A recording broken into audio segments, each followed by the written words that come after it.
Giannis Antetokounmpo just recently scored 64 points in a game, which is a career high for himself, but also a club record, a team record for the Milwaukee Bucks.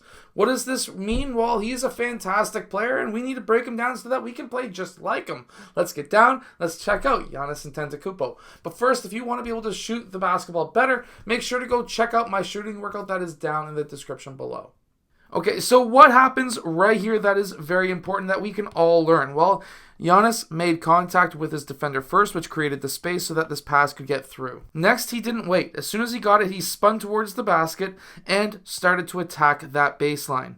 While, yes, he does have two defenders that are going to start trapping him along the baseline, he's also much stronger than most of these players too. He comes to a big jump stop right in the middle of the key, and then he's able to go straight back up with that shot right there.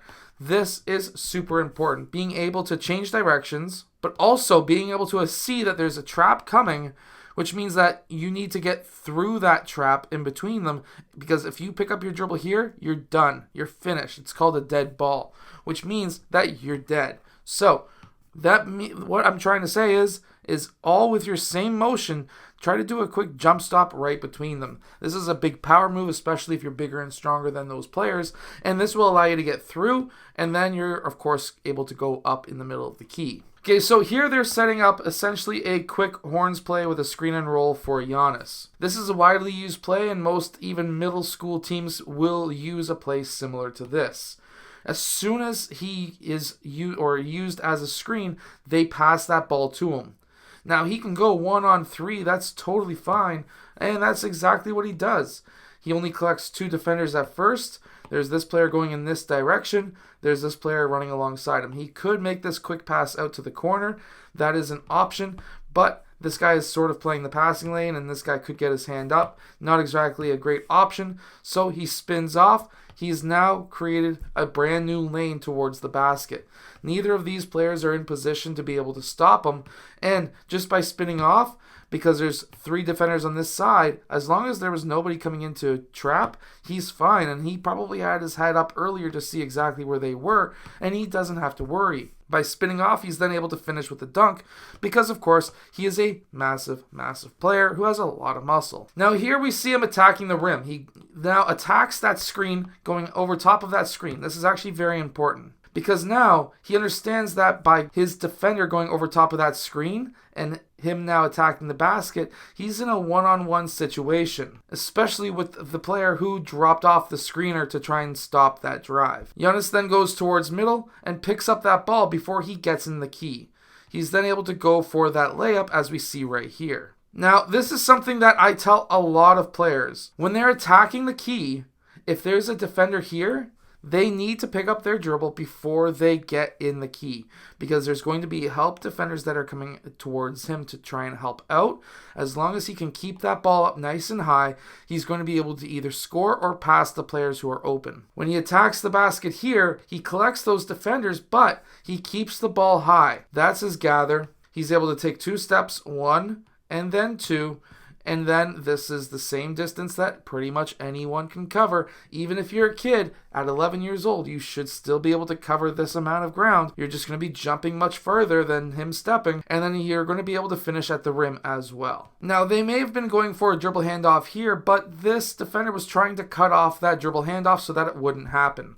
Anytime a player is playing you high, either on a screen or a dribble handoff, you need to attack the rim. And that's exactly what Giannis does right here. He's able to attack the rim. He's garnering attention of multiple players, actually technically all 5, because nobody wants to have him score. And yet, they allow him to score. He does a quick euro around this help defender, and then he's able to get to the rim.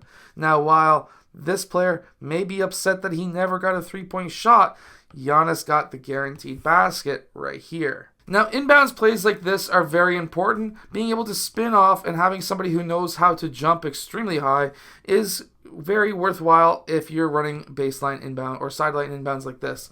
This guy should be already in help position anyways. They should already know that this play is happening. Like, this guy's not ready to receive the ball. This guy's not ready to receive the ball. He should be able to read that there's something going on because, of course, Lopez is not a good option on the far side of the court. So why are you even playing so tight to Lopez? play in help defense in the middle of the key so that this doesn't happen. And that's what this happened. Well, this shouldn't have happened because Turner should have been able to defend that. He should have known what was happening. They have scouting sessions before games, and he should be able to look at the other players saying, oh, well, if those guys aren't caring and Giannis is the only one here gearing up to go somewhere, maybe I should cover the key because I don't think he's a three-point shooter. But he didn't think like that. Now, this is a great example of feeding the trailing player. You're coming down into offense. You've got a center or a power forward who's quite quick and strong, cutting down the middle of the court. This is what you call passing to the trailer. And we have Middleton dribbling up. Everyone's setting up for offense. But then you've got a trailer coming down like a cement truck coming down the lane. Guess what? A power forward or a center coming down the middle of the court is going to be very hard to stop if he knows how to finish at the rim. That's exactly what happened here. One dribble just basically plowed right through Turner and got the and one at the basket. Now you may be saying, oh, it's an offensive charge. Not at one point did Turner go and plant his feet before he got hit. If he was just to plant his feet, this would have been an offensive charge. But he kept on walking backwards, which then allowed the and one to happen. These are some of the reasons why Giannis was able to score 64 points in a game. I hope that these tips help you become a better basketball player. If they do, hit that like button and subscribe, and I'll see you guys again next time.